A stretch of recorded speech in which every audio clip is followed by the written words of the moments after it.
Welcome back to Fighting for the Truth. Here at Fighting for the Truth, we buy the truth and we sell it not. I have a great show for you today. We're going to be talking about the one and only Sheriff Gary McFadden. He is the North Carolina Sheriff in Mecklenburg County, which is in Charlotte. He is that sheriff who went viral, which is embarrassing for North Carolina, but neither here nor there.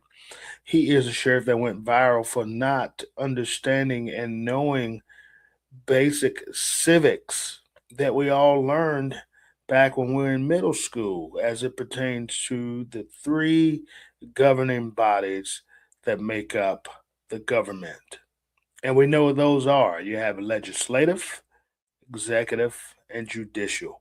You're going to hear later on in its arrogance uh, in his very volatile, very disruptive, um, very condescending way. You're going to hear him butcher his duties as the top man who sits at the top of the sheriff's office, being the sheriff. He wears, I think, 4 stars on his shoulder, left and right. He's the big time sheriff. He is the man. He is the one and only. Here in North Carolina, we have 100 counties, which makes us have 100 sheriffs. He happens to be one of them. Now, you're going to, in a little bit, I'm going to show you a series of different clips as it pertains to that viral video when he was asked by a North Carolina House representative about which branch of the government he fell on under, which he failed miserably. He had a little humility in there. He admitted that he did not know what the three branches were. However, he took a big guess, a big stab at which one he fell under, and he was wrong. You're going to hear that in a little bit. But this gentleman, let me tell you a little bit about who Sheriff McFadden is. Back in 2018, he, along with several other black sheriffs, and I say this with an emphasis on that because that is what they wanted everyone to know. And it was obvious that they were black because we could see. But they went into a pack, sheriff out of Raleigh, North Carolina, of course, Sheriff McFadden in Charlotte, sheriff out of Durham, sheriff out of Winston-Salem, Forsyth County, and several other counties went into a all coalition type setting, wanting to let everybody know that they was making history as it pertains to all these minorities rising the ranks, and in their case, being elected as a sitting sheriff. Now, one thing you must understand and know that these were all Democrat sheriffs, with which listen, I say it all the time. Does not matter if you are a Republican or a Democrat when it comes to law and order and law enforcement. It is whether you can do the job or not. We don't care, even as it pertains to the citizens that we serve. If they are Republicans, Democrats, unaffiliated, don't matter. When they call for help, we come running. And so that's neither here nor there. However, I want to make sure I stress that Sheriff McFadden, you'll see in his interview, he has made this at the forefront. He believes that he is being targeted by the House of Rep and news outlets because he happens to be a black sheriff, which is not true. There are other black sheriffs within that 100 Sheriff's Association right here in North Carolina. So I'm not sure why he always thinks it's him. And the reason, well, it is always him. And the reason is because of his incompetency, his ability to not be able to run the sheriff's office properly.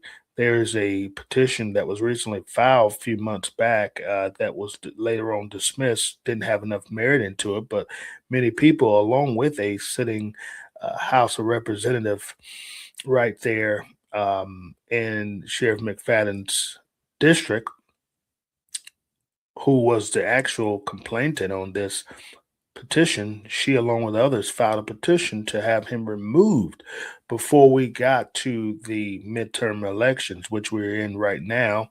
We're actually in the early voting stages here in North Carolina, coming up on March 3rd for the actual general election day. But they were trying to remove him as sheriff. Now, we saw this in Wake County. Okay, we tried to have a man by the name of Jared Baker removed from office for incompetencies that he had, multiple violations, mismanagement of money. All these things are what they're alleging in Charlotte, Mecklenburg now with Sheriff McFadden, even his former deputy chief, which, if you're not sure what that is the man who sits right underneath the sheriff. Some call it under sheriff. He actually resigned from his position, or maybe he retired. I can't really tell, or I say that I don't know. I'm assuming he still looks pretty young, but maybe he did retire.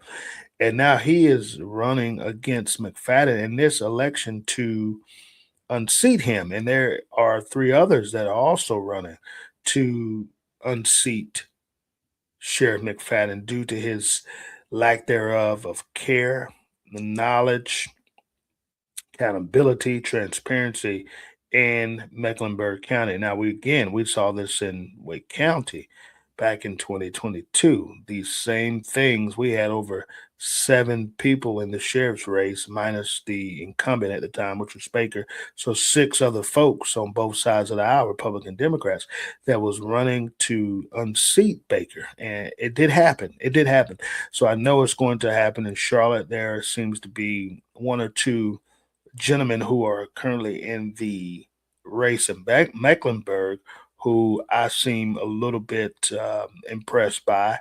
One in particular, I believe he should be elected as the next sheriff. But we're going to see what happens on March 3rd if the citizens are going to take what they heard from the viral video that took place again in the North Carolina House chambers when he was called on the carpet. Now, this is not Sheriff McFadden's first time being called on the carpet and summoned to Raleigh, which is about 3.5 hours away. We'll put it at 4 from Raleigh, North Carolina, from Charlotte, to come and testify on behalf of law enforcement due to him only, solely, not being able to follow the laws that have been set before him and follow a new law that had been written specifically, believe it or not, for him. You're going to hear some comments he made about that bill. And what I'm going to be talking about is House Bill 318. Okay, we're going to talk briefly about those bills. Now, I want to be very clear about this, that this is centered around Sheriff McFadden today, and it is done on purpose because we are in an election season. And many of you know that I'm a former deputy here in Wake County, and I want to tell you that holding the duties and the authority and the role of sheriff is one of the most biggest responsibilities as it pertains to local government. And you just can't have anybody doing that job, and you can't have anybody leading in that particular way. Now, the citizens vote you in, but sometimes they miss a lot of details of what's going on in that office if they're an incumbent or if they're trying to unseat the incumbent. You have to really be familiar with who you're putting in office. And throughout, I watched both parts of the House committee testimony with Sheriff McFadden, and he never took accountability for his actions.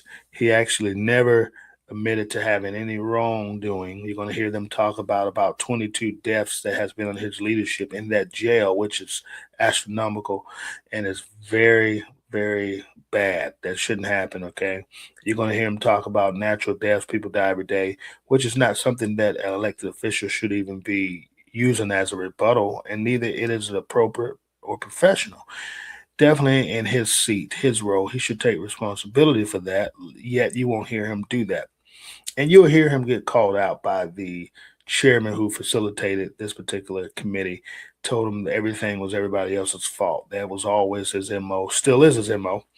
But we passed a law here in North Carolina strictly dealing with law enforcement, well, really the criminal justice system as it pertains to the fatal stabbing of Irina Zaruska that took place last year in Charlotte, North Carolina, on the light rail, where a mentally disabled gentleman you saw on video stabbed her to her death. And it was later determined that he was let out of jail on a pretrial release due to some things dealing within the laws that the magistrate who actually let him make bond stated she did within the law, because the law had granted her the ability, the authority to use whichever sentencing guideline that she used, or I should say charge, to go ahead and let him be set free. And I know for a fact, I've been doing this for almost 17 years now, law enforcement, that her ultimate decision was because he did not have money, he's homeless, and his life is just not fair for him. And so she released him back into society, and he goes out later on and he commits murder, which he had many, many actions of violent felony charges that he had already committed. That was alone to make sure his sentence was not a slap on the wrist. So you'll see that Irina's law has been very, very important because it actually changed some of the things that we were doing here in North Carolina as it pertains to the criminal justice system, bail reform, pretrial release. Mental petitions have to be summoned now and petitioned if a law enforcement officer believes the person they have in custody, who they brought into the jail, is suffering from some type of mental disorder, or if they already are aware from previous encounters that these guys or women are women have these issues, they are to petition the magistrate to have a involuntary commitment done for them, and that means that we would take them before a um, hospital facility where they deal with mental health treatment. Okay, but we'll get into that a little bit later. But Zaruska law, or Arena's law, changed a lot of this, and you'll hear Sheriff McFadden says since the inception of this law, he has seen no good come of it. Strike, don't even know what strike we're on now. I wasn't counting, but if I were counting, I would say strike 10 since I began talking to you on this episode. Strike 10 from Sheriff McFadden, which is another fair under his administration, which says he should not have another opportunity to be your sheriff in Charlotte, Mecklenburg County. You'll hear many other strikes, but that is not one any law enforcement officer, let alone a sheriff, should state. Okay, and you're going to hear him get called out on that. But that is what this show is centered around. Now, he was questioned about those three branches of government that he did not um, know. Maybe he didn't even know it existed and which one he fell under. But I want to also make you aware that a young lady who is the chief, she was formerly the chief here in Raleigh, North Carolina. She served as the deputy chief in Charlotte Mech, and she has since went back to Charlotte Mech to serve as the police chief now. She was also summoned to Raleigh, but for good reasons. Okay, for good reasons, because she is now the Charlotte Mecklenburg chief. Of course, when Irina was killed, she was not the police chief at the time. However, I'll just put it this way: the chairman of that House committee spouted great things about Chief Patterson, which I know from many of my colleagues that work in Raleigh, they were very pleased with her ability to lead, her ability to reform Raleigh Police Department. And so she was there on good terms. And so was the district attorney there, Merriweather. He was there on good terms. The only person, and you'll see, I won't be able to show you all of this. I would challenge you to go back and watch it, but you will see how the mood changes as it pertains to Sheriff McFadden. They save them for the end because they know he's a pretty much a spectacle. He likes to go on these tantrums. He likes to make it all about him. He likes to play the woe is me role.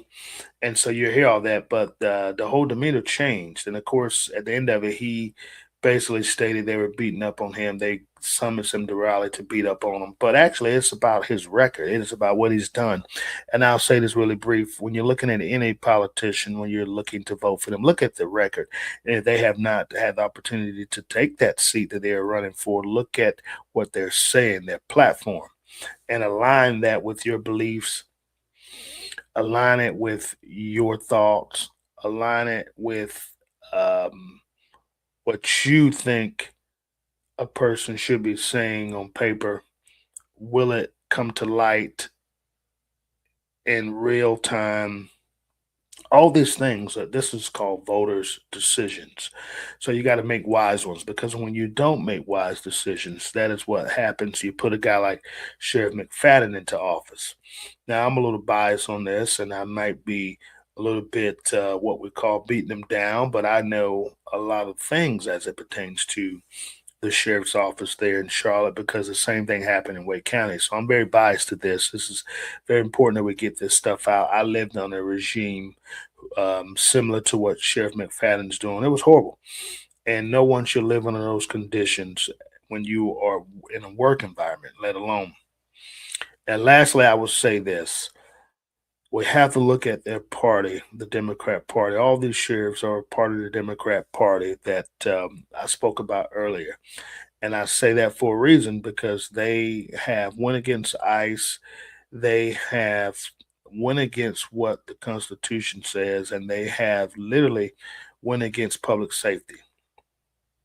Because when you are making it a personal interest, when you are sabotaging the people you work with, and the people that work under you, when you are leaving the county unprotected due to you firing so many people because you have vendettas against them, that is a disservice to the county. So I would say that we have to be very wise when we're choosing.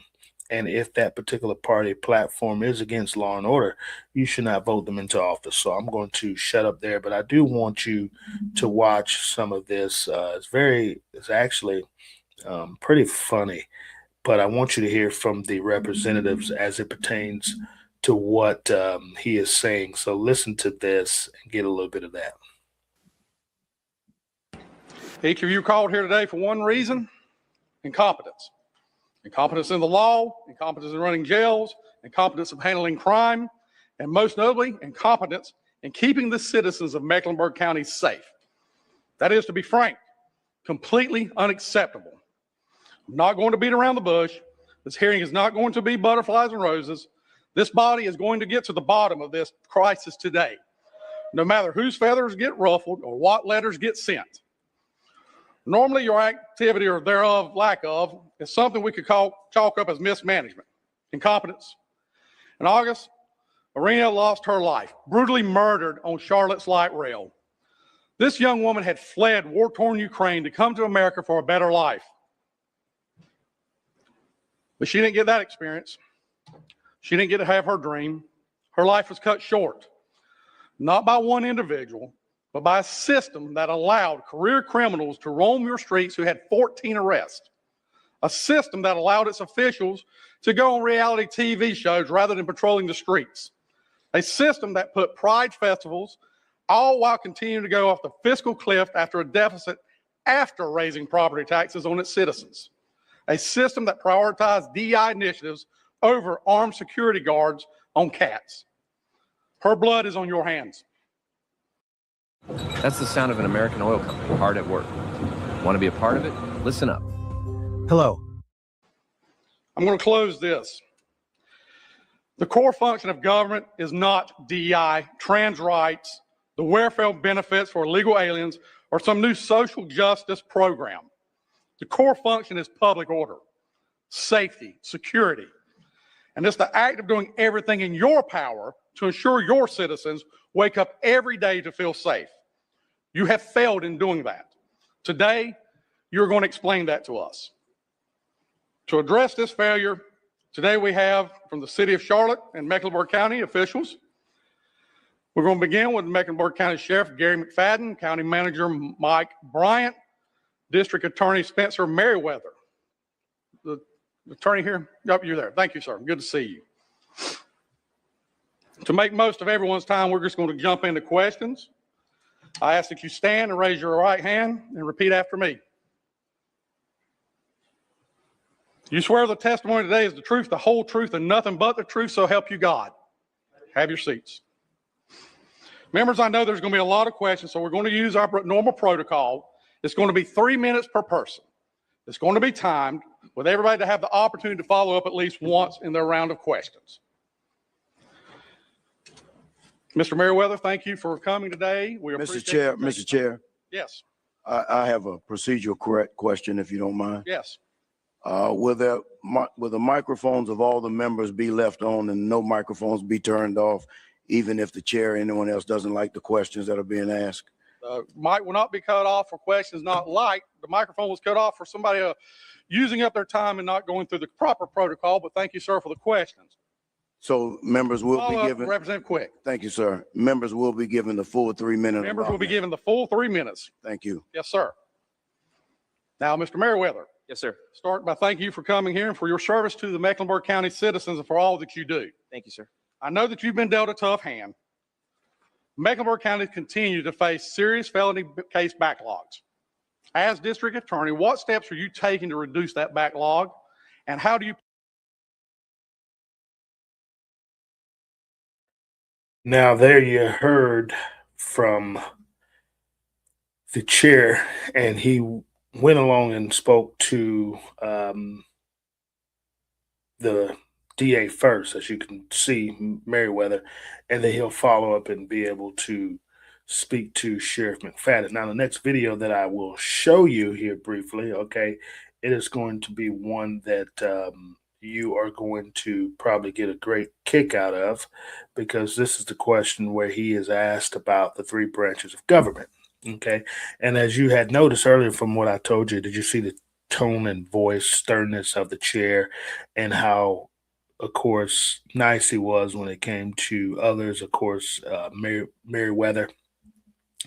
Demeanor changed, tone changed, because the House, the body is very, very tired of Sheriff McFadden because he is running rogue. It's almost like he is doing his own thing out there as it pertains to the 100 sheriffs that are in our state. And also, when you take a look at the issues of what the chairman spoke about earlier, people wanting to spend more time on a reality show as a star, you would need to know that he's talking about Sheriff Gary McFadden. So Sheriff McFadden, he retired from the Charlotte Mecklenburg Police Department. He spent 38 or some say 36 years there. Under his reign there, or I should say under his time there as sheriff, he was a homicide detective, and you'll hear him boast and said very loudly, and that's hypothetical, what I'm saying there in the moment, but I'm sure he does at times. But you'll hear him speak on many occasions how he, and this will be more in the campaign video that I'll show you later, the debate that he had with others who's running against him, spouts his career in homicide and how he has the most solved homicides. Of course, he was on 2 different shows, one on Discovery by the name of, I believe, Homicide City, and he was on another show called I Am Homicide or something to that effect. Now, I want to make sure that I get all this right so we all can live happily thereafter. But I want to do this. Give me a brief second. Yes, Homicide City on the Discovery Channel, like I stated, but also I Am Homicide. Yes, and he only served, or he starred on that show for 1 year, I Am Homicide. So the chairman is talking directly to him and about him as it pertains to wanting to be a celebrity and make appearances on reality shows. And from what I read, he is still doing that, or the former episodes are still airing. And so he considers himself a celebrity. I've heard him say it numerous of times how he is, and I think that could be on this platform. He spouts his career as a homicide detective and having the most solved murder rate in the history of the Charlotte Met Police Department. So he loves accolades. He loves the flashiness. Reminds me of the former sheriff in Wake County. He loves the limelight, which is what has been filed in that petition as well. All these things have been filed against him, and you can see him doing it. I actually went back a couple years ago, looked at some videos. He was in a rap video where there was a female dressed very scantily, and she was dancing on top of a car. And you had Sheriff McFadden in this video wearing a suit like he was a playboy, more of a pimp, and he got a lot of kickback on this. Should have never had kickback on it because he should have never been featured in the video, but he wants to live that life. So we don't know if he wants to be the sheriff or does he just wants to be celebrity. You have to make up your mind. You can't be both. But again, it goes back to what his record is and what he's done. So yes, I wanted you to know who Sheriff McFadden is. And I believe personally that he won back in 2018 due to his local celebrity status, because one would say he may well have been one as it pertains to him being on the Discovery Channel, pertains to him being on another show, I Am Homicide. So he talks very proudly about that. I heard this even before I watched that particular clip of him speaking about his career in law enforcement. And the body here in North Carolina in the House, they've heard it time and time again. It's not the first time he's brought that up. He consistently talks about his career as a homicide detective, being on these particular reality shows dealing with homicide. So that's who Sheriff McFadden is. But there is some good choices in that race, and I'm not going to belabor the time, but I want you to be aware of that because it's very important that we talk about it. So you want to hear this because this is the next thing that is pretty big. So here we go. Let's see. Representative Chesser. Thank you, Mr. Chair. Sheriff McFadden, I understand that you. And again, here, this is where you will hear the viral clip that went viral. You'll hear talks about the three branches of government, which he failed. He had no idea. He didn't even know where to start. Are under investigation, part of litigation, what have you. I'm going to try to stay as far away from those issues as I can. But I will very plainly ask you to answer my questions quickly, concisely, and not go on a long tirade, because I'm going to do my best not to be disrespectful. I don't want my time wasted either. So first, if I were to classify your position as the highest law enforcement officer in the county, would that be a fair description? That's correct. Okay. And as such, you made reference earlier that you're a constitutional office. My colleague made reference that there are constitutional divisions amongst responsibilities between us and you. What branch of government do you operate under? Mecklenburg County. What branch of government do you operate under, Sheriff?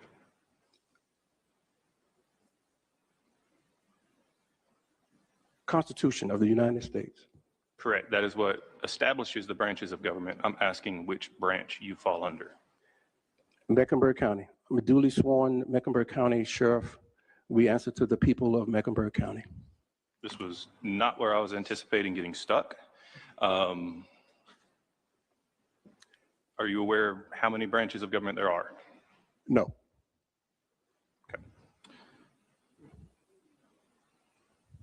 For the sake of debate, I will move on and say there are three branches of government: legislative, executive, judicial.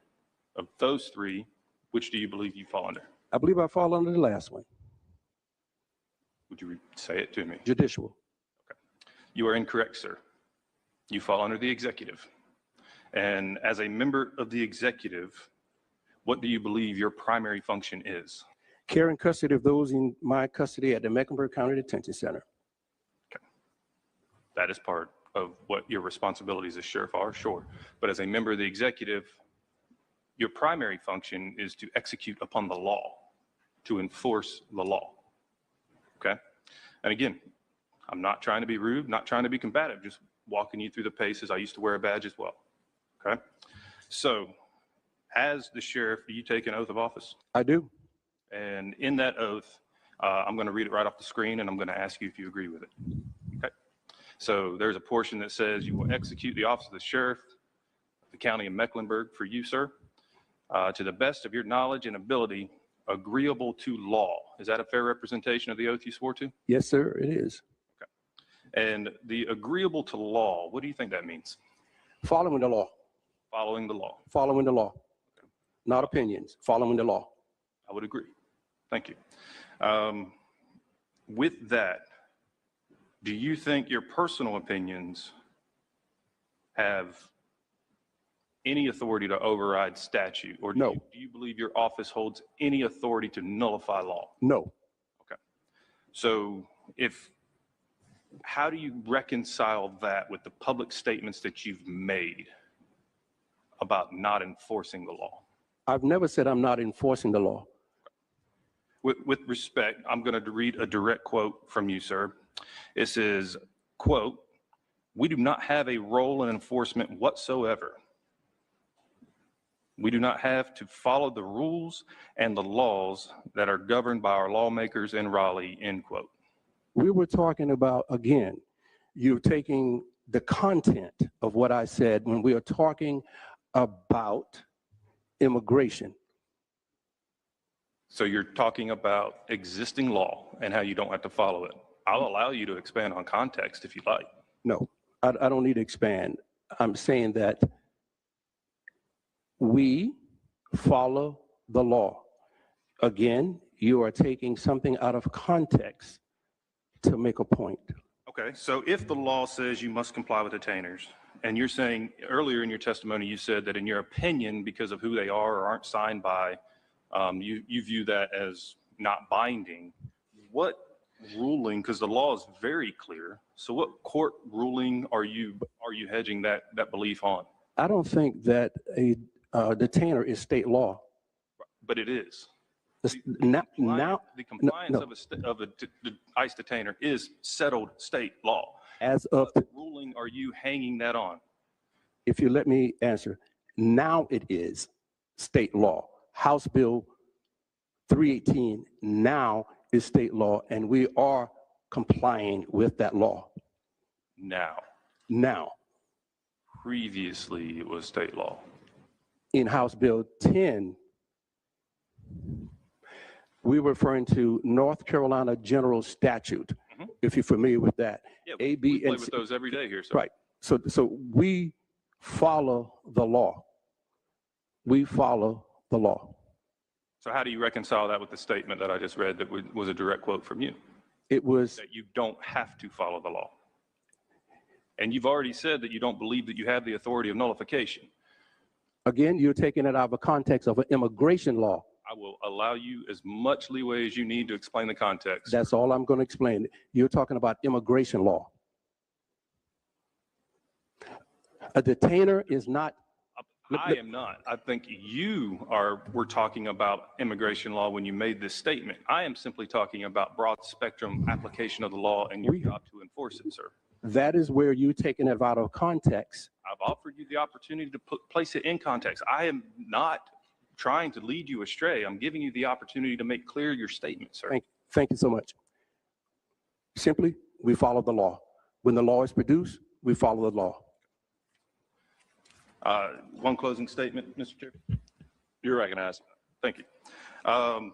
Again, I have no intentions as someone who wore the badge to disparage the badge or the man wearing it or the office of which you hold. I promise you that. As a military veteran, as a former law enforcement officer, as someone who's fallen under a chain of command and been a participant in a chain of command, I have serious concerns with your testimony you've provided today and the statements that I've seen you make in the past, where it seems like we often get to see real leaders step up and say, the buck stops here. I've never heard anyone with the rank that is on your shoulders, sir, say that nothing is their fault, that no blame belongs on them. I've heard you blame staff. I've heard you blame lobbyists. I've heard you blame the legislature. I have not heard you take responsibility for a single question that we have asked you today. And that, sir, is disheartening to me. And I don't think it is going to be conducive to us building a relationship where we can work together in the future. You have accused us of being combative. I have not tried to be combative with you today, and you are still refusing to answer questions, very simple, basic questions. And so with that, Mr. Chair, I yield my time. May I comment, please? Yes, sir. I thank you. Did you know you could be entitled to a 5 or 6 figure payout if you suffered a serious injury at work, like a broken bone? And I respect you wearing the badge. And I hope that you respect me wearing the badge, including the stars on my shoulders that I have rightfully earned for 44 years. I understand. So as you see, you keep hearing him talk about the stripes and, well, I should say the stars. Of course, he is making this about him. If you heard the last of what the representative just stated, he said he's never heard from a official in his shoes, meaning the sheriff. Now let's just talk about the sheriffs. All 100 of them, right? 99 of them, minus McFadden. He stated he's never heard them not take responsibility and saying the buck stops with them when something takes place. We all know that that is one-on-one leadership. If things fall apart and you are the leader at the highest level and things fall apart and let's just say accountability is lacking there, it is your job as that leader to take responsibility. Of course, you see Sheriff McFadden does not take responsibility. I would tell you to go further and watch that video or those clips from that hearing. You'll see him pass the buck. You'll see him particularly continue to fumble the ball, not wanting to carry it in his hand and say, I made mistakes, even when it comes to the 20 something deaths that's happened in the jail under his administration, when it comes to him not wanting to enforce the, which I got wrong. I want to make sure I back up. I spoke about 318, which is the HB bill, House bill that falls under ICE and giving them the requirements of cooperation. They basically took House Bill 10 that used to be in existence and merged it together and rewrote it and changed it to House Bill 318. It's another reason why, one of the biggest reasons why that Sheriff McFadden was called on the carpet. Of course, House Bill 307, which pertains to Irina's law, was another reason why they wanted him to come and speak, but also because all the things that he said in the media. And again, he said that the Irina's law was not working, didn't need it. And you'll see that he is not berated by the representative that is asking him questions, but he's actually, the representative's using his own tactics that Sheriff McFadden used. And at the end of the day, McFadden is on record for saying these types of things, which is why he was asked which branch of the government he falls under, because he's a very arrogant type of guy. As you can get a little bit of that from what we've shown you. But they have really gone hard in the paint, as the young kids say, because at the end of the day, they have been working with him since 2018 to get him on board with the state laws. But because he wants to stop sanctuary cities, he wants to say he's a sanctuary county. He believes that he's acting underneath the Constitution, which he should, but he believes he's following the law, but except he won't follow the laws that have been written by the North Carolina legislative body. Now, he also states, which is why really these questions was thrown at him in the manner that they were, you'll hear him saying in that hearing that he should have been a part of the decision making and the communication, the arguments, the voting, the layout of the bill as it pertains to House Bill 307, Irina's law. He thought that it should have been ran by him. If not ran by him, he wanted to make sure that it was put on record that this bill was done outside of his knowledge. And since it was only affecting him, which it does not, it affects all 100 sheriffs in North Carolina. Again, he made it about him. So though that is the real reason why that question was posed to him. as it pertains to the three branches of government, because what the representative was doing was letting them know that you do not fall under the legislative. Okay, you fall under the executive. You are to enforce the laws that we here at the legislative body write. And that's why that was done to him. And they did that to make him look like a clown, because he was acting like a clown, talking like a clown. So they said, since you're going there, we'll go there. They try their best. And from what I saw on both parts of that hearing, to respect him, try to keep decorum going on, but he just is the type of guy, he brings something out of you because he wants to sound very smart. But if you heard him say, I want to put this in content, which he was trying to say context, and as you saw, the representative had to help him out when it came to that, because you can't put it in content. We want to take the content and put it into context. So imagine that, the double C's. But he jacked it up. He jacked it up, and so that is the type of guy they're dealing with right there in Charlotte. But what I want to move on to now, I want you to be able to actually see this when it pertains to what he is saying, what he's doing, but just hear a little bit of piece of this, and then I'm going to go to the last representative that actually had to ask him a few questions, who I am familiar with. He is a black Republican here in North Carolina. So it wasn't all black Democrats taking his side. You had a Republican just shoot it to him straight, and it was his. He's a freshman in the House of Reps, but you'll hear him talk to McFadden, ask some very specific questions. But just for a moment or two, let's indulge ourselves in this. Take a look.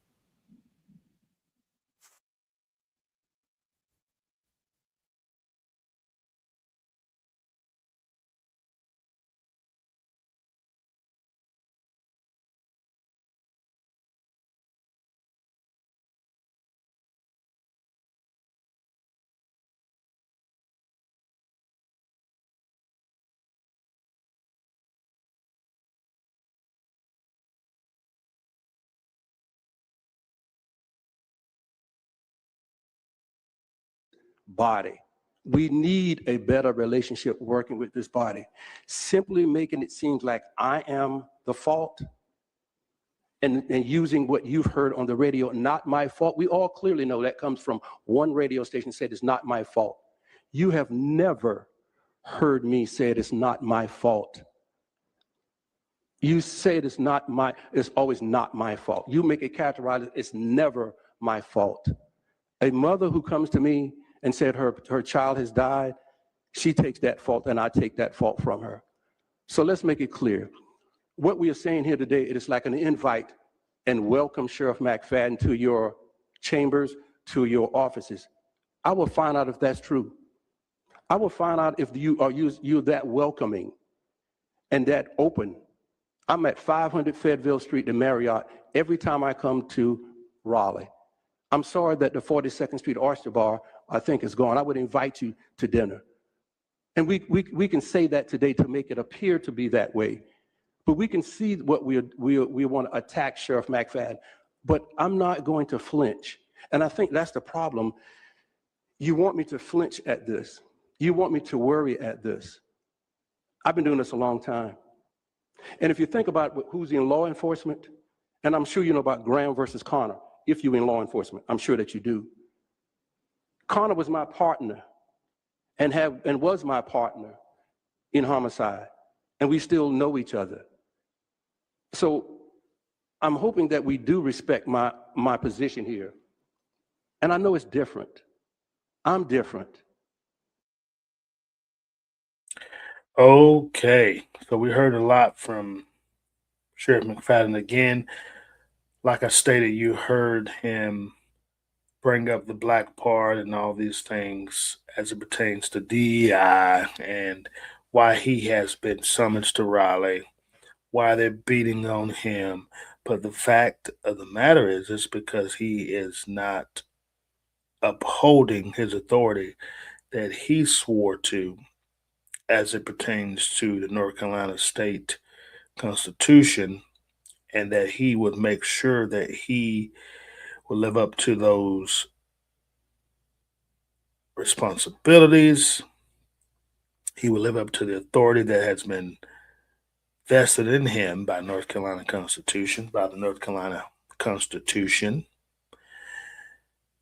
But he hasn't done that. He's went against the state as it pertains again to the criminal laws that he is imposed to enforce.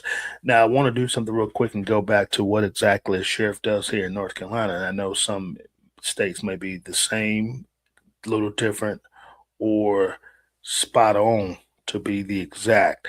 But here in North Carolina, the sheriff is tasked with manning the jail, making sure that he or she, they're overseeing the jail, the population in the jail, the safety of the inmates and the staff there. They're making sure that they have adequate working conditions as it pertains to the staff there and as it pertains to the inmates, that the conditions are up to par. Apparently, Sheriff McFadden has failed multiple times in his state inspections when they are looking at the different parts that make up the inspection in jails, the safety, the hygienes of the personnel, most likely the inmates. Do they have all the hygiene products that they need, male and female? Is it an environment that is safe? Are they making sure they're committed to doing their walk arounds, making sure that the mental health area is secured and the mental health area is running functional, making sure that they have enough medical staff, making sure that doors, windows, all these things are working properly, they are attached and they are secured. All these things make up an inspection that every sheriff's office has to go through and every sheriff has to endure. Now, McFadden is again not taking responsibility for failing those inspections. He's saying that the inspector set him up, the inspector lied, and all this and all this. So now you get where I'm coming from, and now you see why the representatives are blunt and they are direct when it comes to speaking to him and when it comes to asking him questions, because they've been down the rabbit holes for so long, since 2018, no responsibility, which is why you heard the representative said that he never takes responsibility for his actions. And when McFadden comes back, all he is doing is basically trying to rebut what they said about him, but he's trying to save face, and it's not working, as you can see, as you can tell. But I want to show you this video. This is where the representative that I was telling you about earlier wants to ask him a few questions, and let's see what he has to say about that. But I do have one more question. You apologized for the racist language that you were recorded saying. Is that correct? That is correct. Excellent. So pertaining to the racist words that you said, I would like to know, what do they mean and how do they shape the culture of your agency? So let me explain it to you in this way. We've all been upset. I accept your apology. What I need to know is, what do those words mean and how do they shape the culture of your agency? I accept your apology. North Carolina, I believe most of them accepted your apology. So the question is, what do they mean and how do they shape the culture of your agency?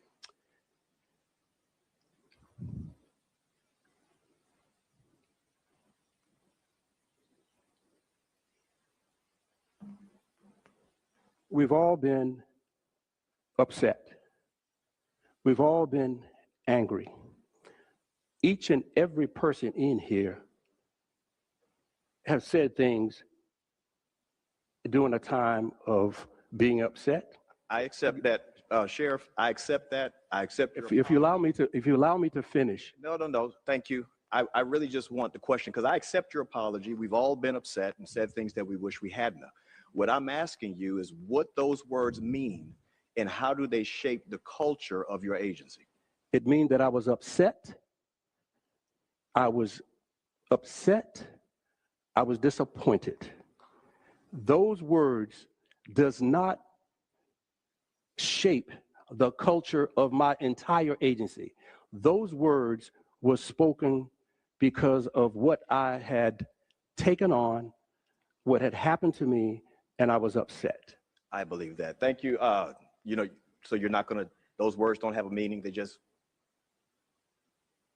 I mean, you could just say, I'm not gonna answer that. Mr. Chair? Every word, just a second. You want me to answer that? I would love for you to answer. Words have meanings. Yes. Content of the words also should be. Give it all. That's it. That's my answer. Context No, and- the content of being angry, upset at a point that you say things out of I didn't say it out of. As you can see, he's back at that content again. He's really trying to say contact, but he continues to say context. But when you look at everything, this is who we're dealing with. This is the sheriff of Charlotte Meck. And the gentleman that you just heard from was one of the, well, the second, but the first, and I'm only saying this by color reasons and race for a reason. He was the only Black Republican that spoke from the body who was questioning him about comments that the sheriff made, racist comments against the undersheriff, the deputy chief who is now running against him, Mr. Collins. He made some derogatory racist statements to him, who is also a Black man. Let's make that clear. So you see what kind of environment that they are living under, to the point his second in charge quit and now wants to run against him, and is running against him because he believes he can do a better job. So there you go. That's the character of this man. But I want to do something really brief real quick. Going back to House Bill 307, Arenas Law, what does that encompass? There are 7 key points that this bill focuses on. And what it is mental health and the evaluations of mental health. It looks at these types of scenarios, okay? It also, well, I should say 6 points, not 7, actually. It challenges and looks at the oversight, okay, as it pertains to the suspension or removal of magistrates who fail to do their job and who fail to make required written findings of facts when it is pertaining to the release of a defendant who is charged with a violent crime. This is where the magistrate went wrong. And again, I told you earlier at the beginning of the show, that is the reason why she let the gentleman out. So they did call for her resignation, removal. I don't think that happened. But the new law, because it wasn't in place before, now it is. If any magistrate violates that, they will be removed. By state law, it says they can do it now. Also, they looked at the reform and the criminal reform as it pertains to the justice system. Changes to capital punishment here in North Carolina. We had got rid of the capital punishment. The people who have became the most violent criminals in North Carolina was placed under death row, but they were not giving a capital punishment of death. But still here in North Carolina, we do not recognize the death penalty, but we do look at death row. So, but the capital punishment is all the way at the highest, as you know, when it pertains to Arenas Law. And so these are the things that they wanted to look at and reform, make better.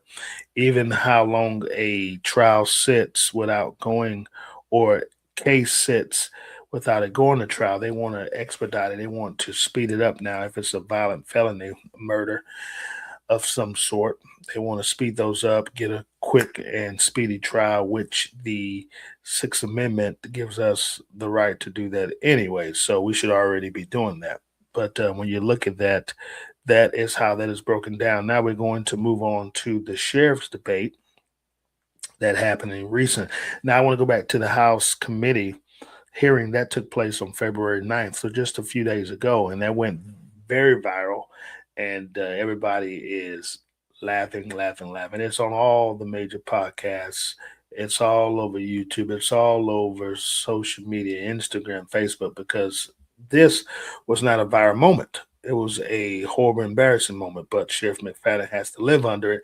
And if I was one of the gentlemen who was debating and who was also going against even though the debate took place before the Senate hearing, the North Carolina House hearing, I still now going forward, if there's any more debates out there, I would be using this as ammunition. Even when I'm speaking to constituents who will possibly vote for me, I'll be making sure they know your current sheriff does not know which branch of government he falls under. Now, when you look at the executive branch, we know that that is pertaining to the federal government. If you're talking about the federal government, the three branches of government, we know that the executive branch is exclusive for the president, vice president, and his cabinet members. But when it looks at state law, at least we're going to talk about North Carolina, the executive branch is what the sheriff falls under, which I mentioned to you earlier. His job is to enforce the public safety laws that are on the books and to make sure the judicial authorities that has been vested in him is carried out as well. He doesn't write law, he enforces law. So that's what that representative was really trying to hone in and bring in and reel in so that he would understand that. But moving on. Response to the fatal stabbing of Irina Zaruska, lawmakers passed Irina's Law, targeting repeat offenders and violent crime. Supporters say it keeps suspects behind bars. Opponents say it denies due process and overcrowds the jail. Rodney Collins, we'll start with you. In your view, has Irina's Law helped or hurt the community? Imagine being able to build an app with your name on it, just by thinking about it. Meet Base 44. It's a great question. I believe that it has done more harm than it has done good. The one good thing that I did think that came out of Irina's Law is the additional DA. So maybe cases can move through courts a little bit quicker with having additional personnel to adjudicate those cases. In terms of how it's impacted the jail population, we've seen a spike, and we're going to continue to see a spike. The jail is at capacity as it stands right now. So there are going to be some negative implications as it pertains to that. And when you're talking about trying to end the revolving door effect associated with people getting in and out of custody in a quick manner, that, over detaining people can become a problem as well. Mr. Nance. It's a double-edged sword, because here's the thing. People inside the jail need to be rehabilitated, but at the same time, they shouldn't be out when they commit certain crimes. So them redoing the cashless bail situation basically made it so that they have to pay for the bonds now. So these guys need to be a lot of these guys who are committing these crimes, they need to be incarcerated, because the crime in Charlotte has risen over the last 10 years exponentially. Me being from him, I've seen the difference and the change in the city. So it's helped it. At the same time, these guys are in jail and need opportunity, because these guys are raised in single-parent households. They don't have anybody to guide them and to give them direction. So they need direction. They need mentorship. They need skills.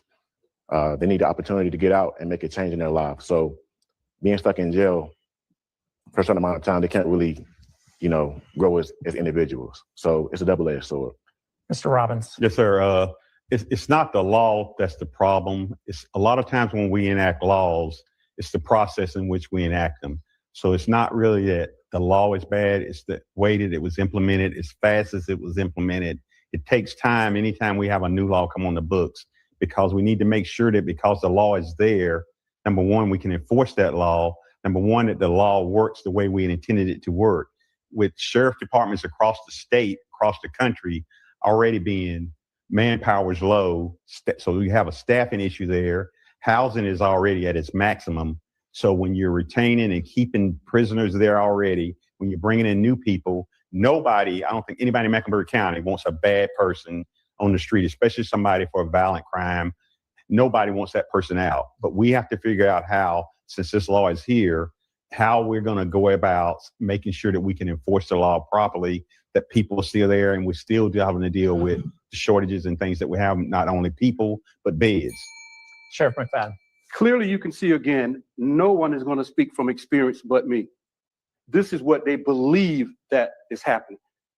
Mr. Collins says we see a spike. He doesn't work for the sheriff's office now. So I don't know where he's saying we. I work for the sheriff's office. I see this daily. We had 1,791 bed capacity. We are now at 1828. That's above capacity. No good has come out of this law, no matter what anybody says, because I see it daily. I deal with my staff daily. So imagine when we're talking about the staff that they say that they love, now we're putting an extra burden on them. Mental health. Yes, mental health is an issue. This is what. Now, when you hear that, that goes back to what he stated, and that was the reason why he had been called on the carpet when it is centered around Arena's law, House Bill 307. You heard him on record state in this particular debate that he had with other candidates, he, as the sitting sheriff, has not seen a benefit in that law. So that is one of another reasons why he was summoned to Raleigh. But let's watch another brief clip from this particular moment in time, and let's hear what they will say to him. Okay, and the question that is being posed. Question is about in custody deaths at the jail. There have been 21 in custody deaths since 2019. Given the influx of more people at the jail and the shortage of staff, how will you keep inmates or residents and staff safe? Mr. Nance, this question goes to you first. There's been more than 21 deaths, but I'll say this. It comes down to caring about people. As a union shop steward, it's my job, my duty to care about other people. And you have to place your people first. Your officers, you have to make sure that the inmates are they're treated humanely, right? This isn't happening at the sheriff's office, and the deaths speak loud, right? So this individual, the sheriff, does not have any experience working inside a facility, a detention facility, prior to becoming sheriff. So he doesn't understand inmate care at all. So the deaths or a record amount of deaths under any of the previous sheriffs combined. So that screams loud, that's the issue. So it comes down to placing the people first. Your staff, making sure inmates are treated humanely. It's that simple. Place the people first. Mr. Robbins. Yes, thank you. Well, first of all, it's bad when we lose anybody. So it's not the number, it's the fact that we lost somebody. So we need to make sure that we're making sure that our staff are properly trained. We need to make sure that because we have a shortage, it's not a reason for somebody to die. We have to still make sure that the people there are caring for the people that are in their custody. We have to make sure that the supervisors are supervising. The jail is going to be something that's people are in there 24/7. So those people have to be watched, especially people on suicide watch. So it's not a matter of just flicking a switch and I think you can overcome it. A lot of times the staff that you have, are we allocating the positions to the right places? Do we need to have more resources? Because in my opinion, the jail is the number one priority because that's where your people are, that's where lives are lost, and that's where we need to make sure that all our attention is focused, is in the jail. Then we start moving resources to other things that maybe are not as important as somebody's life. Sheriff McFadden. So again, let's be clear. They're speaking from what they believe. Mr. Nance is speaking what he believes about the death. If he knows about more deaths inside the detention center, he needs to tell somebody. Well, let's go there. 21 deaths. No death, let me make sure we're clear, no death in the Mecklenburg County Detention Center was done by my staff or detention officers. Let's make that clear. Also, we want to make it clear that if you look at the autopsy reports, cause and manner, nobody knows that better than me from a homicide experience. None of that contributed to the deaths. The district attorney has not charged anybody with the death. It has come from poverty, poor health, and coming in with diseases. If any one of these candidates can guarantee that there won't be any death in the Mecklenburg County Detention Center, that would be a lie. They cannot stop somebody from dying naturally. Yes, suicides. Now you see there again, he speaks about what? It not being his fault. And we get it. I will give him some credit on that. You know, you do have people that die in the jail naturally, and that's unprovoked or it is unpreventable. But also mixing that number are deaths, including suicide. You heard him mention, he threw it in the last minute. Yeah, I mean, there were a few suicides. There should be no suicides because the state mandate that any person that is in the mental areas or pod of the jail, they have a 15-minute watch on them, if I'm not mistaken. I had spent some time working the jail as a deputy on my days off sometimes just to get a little experience in there and to see how things work in there. But also, the state mandates that if a person's on suicide watch, they have a detention officer or several that go around, depending on the jail, but I can only speak for our jail here in Wake County, that they go around and they are to, in 15-minute increments, go around and checking on the whereabouts, which they should be locked in a cell, but also they also check on the person that is within the cell to make sure that their health, that they're not doing anything malicious, they're not doing anything that is inappropriate, and making sure mostly that they are breathing.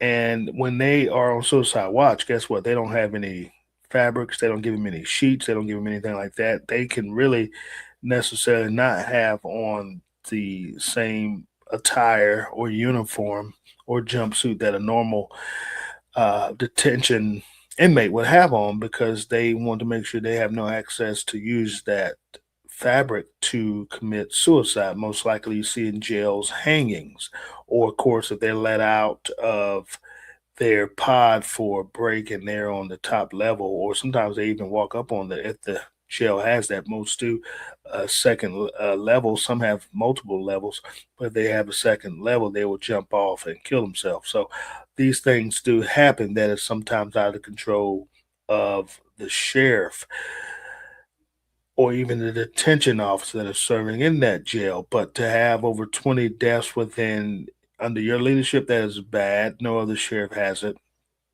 He probably takes the cake for most sheriffs around the country, let alone the state. So that has to be talked about there. So he passes the buck once again. He doesn't hold on to the ball. He fumbles because he wants to bring the attention somewhere else. And the good thing is we have his undersheriff who's sitting right next to him, standing right next to him, Collins, the gentleman with the short gray hair. He knows the ins and outs. So he's able to stop him, and he's able to actually rebut what he is saying, or he's able to corroborate what he's saying. Obviously, they are going against one another. I don't think the blood's there. They have bad blood from here on out. And we see that clearly within the closing arguments, or I should say closing statements of that debate, which I'm not going to show you, but go back and watch it. But you'll see that at the end of the day, this is McFadden's MO. He never takes responsibility, which is, again, we go all the way back to the House committee hearing, and you heard the representative state that on record, that he won't take responsibility for what's going on inside of his jail, his administration. And you don't want a leader like that, because they will never admit their faults, their wrongdoing. So definitely find a way to get rid of that.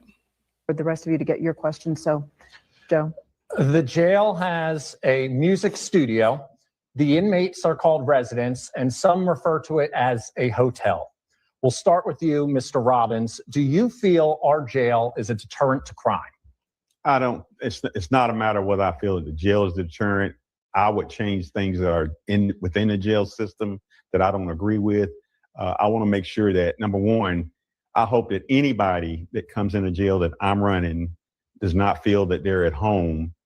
I don't want to see them again. I don't want them to return. So it's not a matter of making it to where they love it and don't want to leave it. I want people to check out of the jail. I don't want them checking back in.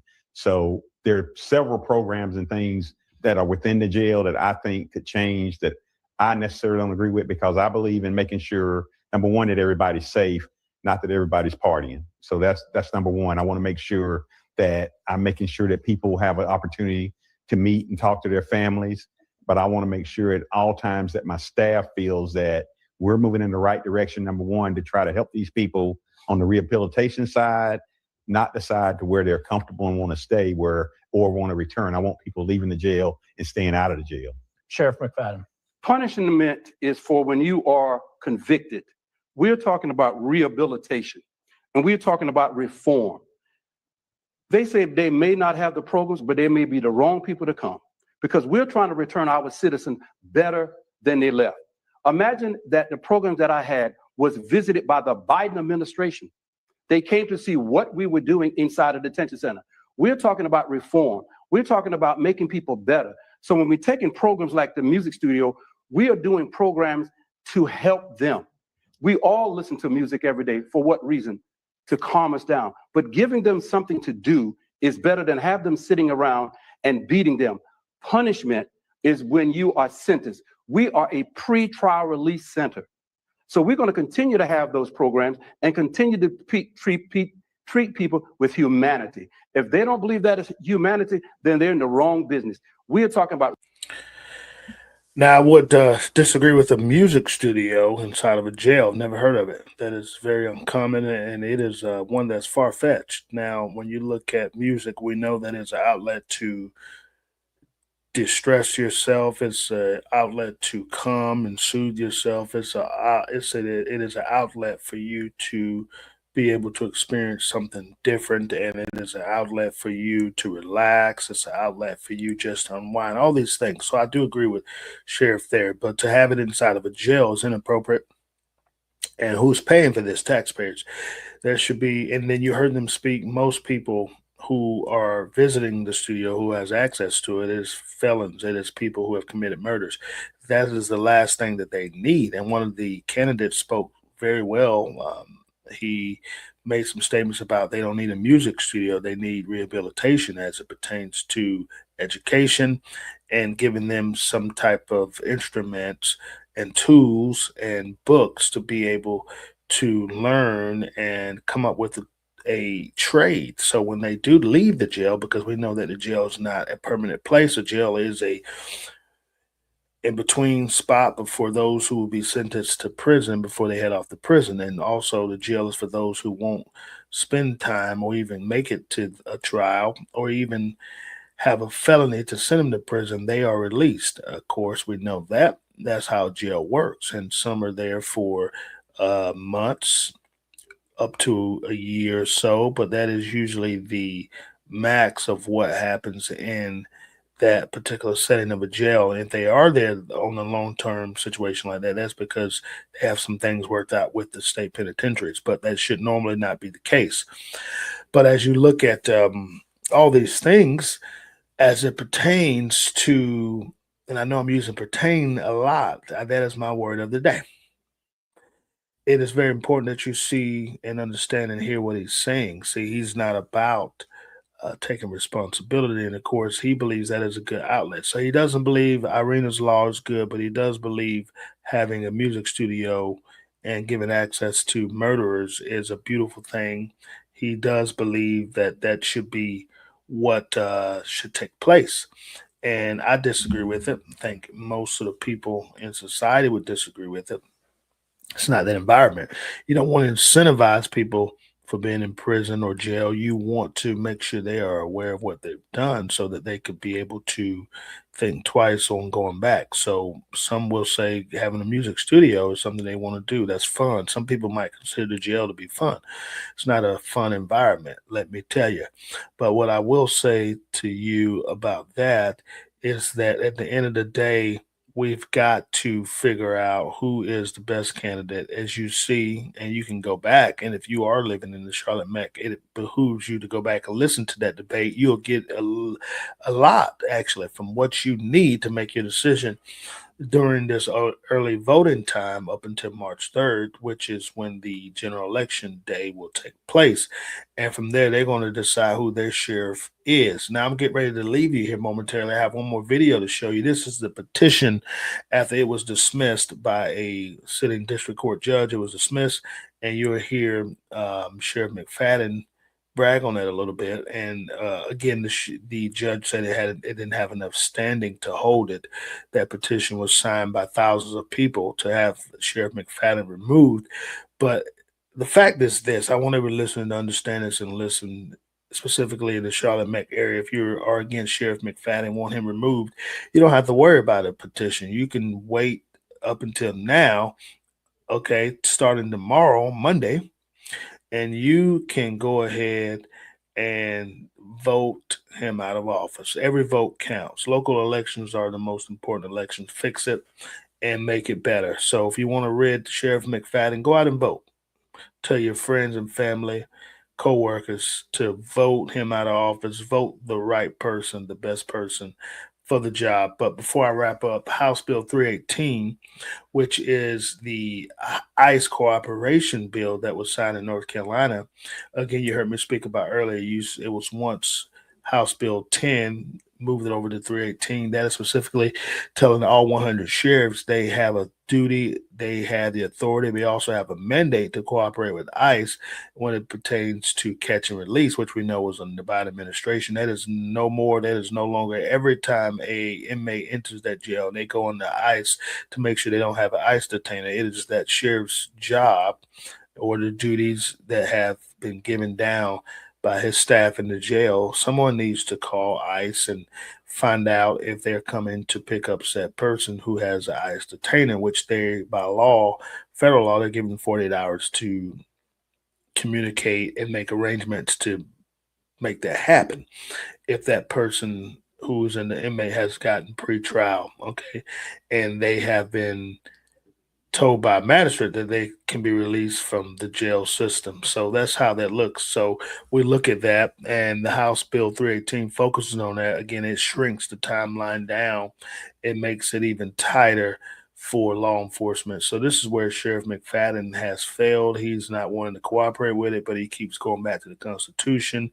Again, that is why he was summoned to Raleigh, to ask and to answer to these particular matters. Now, House Bill 318 centers around the death of one of my former colleagues, Deputy Nat Birdway County Sheriff's deputy, who was a K-9 deputy, who was murdered, brutally gunned down by several illegal immigrants who entered this country legally.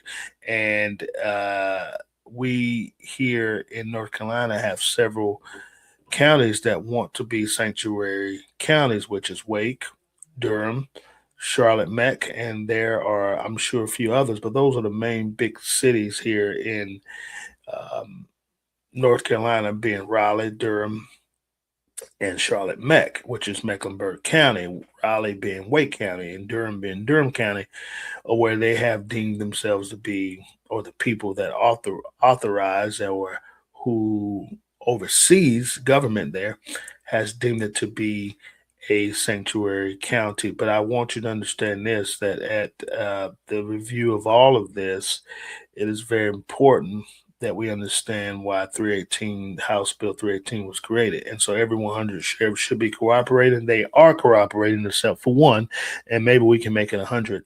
Hopefully after that particular hearing, he is now on board. But again, it's too late. He will be voted out of office. We very much hope so, to see some change and to see safety rebuilt back into that county. So I want to show you one more video, and then we are going to exit stage left.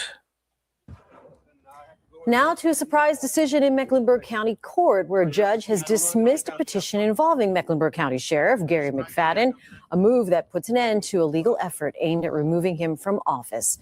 This video you're taking a look at now, where the sheriff is walking out of the courthouse earlier today, this morning. Yeah, that's right. Well, that decision comes after arguments over whether the petition met the legal standard required to move forward. WCNC Charlotte's Miles Harris has more on what this means going forward.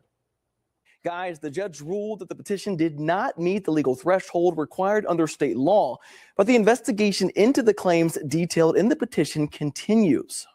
In my office. Sheriff Gary McFadden with smiles walking out of court Thursday after Judge Albright determined the petition filed against him failed to meet the standards necessary to remove an elected official from office.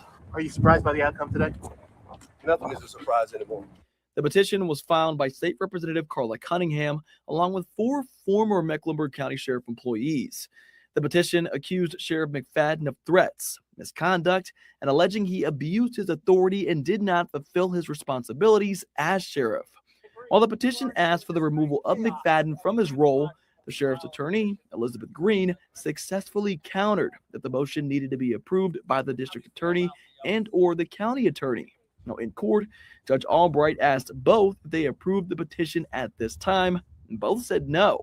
After court, Sheriff McFadden told reporters it's back to business. I welcome the process, and I'm going to continue to lead this city and county as I have always done. Now, this may not be the last of this petition, although the judge. Now, we look at that and we say, okay, you tried, it didn't work, move on. And that is why I have stated earlier that we have to get them out through the voting process, which is the most important process when you want to unseat someone or if you want to vote someone into office. You have to vote. You have no voice if you don't vote. So I know this show may have been a little bit long, but I needed to bring all the information to you. And I hope that every member of Charlotte Mecklenburg, the citizens that is, will take a look at that if you had not, and take a look at this episode and make a fair and impartial decision based on can Sheriff McFadden do the job there? And we will say, quite frankly, no, he hasn't been able to do it successfully. He's failed miserably. And so I just want you to remember the title of this show was simply this: what branch of government do you fall under, Sheriff Gary McFadden? The answer was he didn't know. He failed. He said judicial. Nope, you're under the executive branch. Would you please do me a favor, please? We're getting ready to get out of here. Would you please do me a favor? Would you please do me a favor?